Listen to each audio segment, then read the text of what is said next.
sa naranasan natin, standard mo, iba na, natuto ka na, thankful nga ako na naghiwalay kami, na nakawala ako sa ganun. Jelay Andres, ibinulgar na kinokontak pa rin siya ni King Badger. Inamin ng vlogger at komedyanang si Jelay Andres na nagre-reach out pa rin sa kanya ang kanyang estranged husband na si King Badger. Sa latest vlog ng kanyang kaibigang si Zainab Harake na pinamagatang Spill Your Guts ay nausisa siya patungkol sa dati niyang relasyon.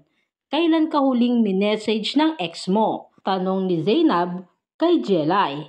Matapang namang sinagot ng vlogger na nag-message ito sa kanya almost 2 months ago. Sabi niya, super pinagsisisihan ko sa buong buhay ko yung maling desisyon na ginawa ko.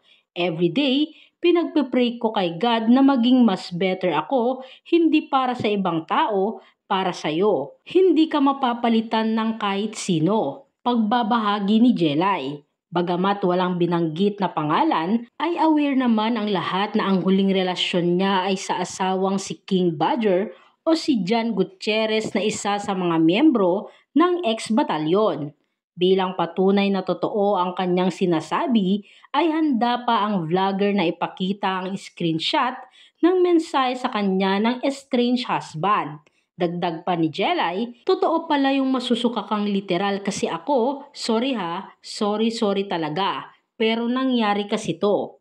Dito ay kwento ng vlogger na accidentally ay nagkita sila kung saan sinundan daw siya nito at nag-hi sa kanyang tenga. Okay naman na ako, masaya na ako sa totoong buhay talaga.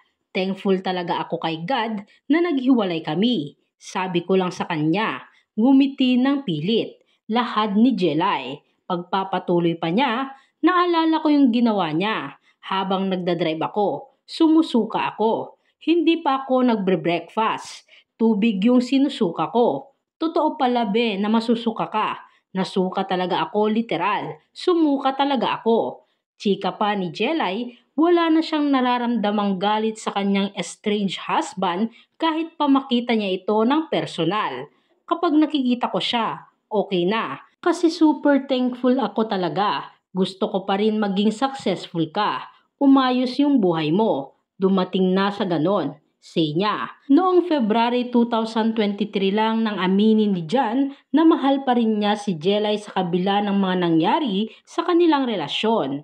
Matatanda ang taong 2015 nang mag-umpisa ang relasyon ng dalawa hanggang sa ikinasal noong 2018. Noong 2021 naman nang opisyal na silang maghiwalay at kinasuhan ni Jelay ang estranged husband ng concubinage at violence against women and children.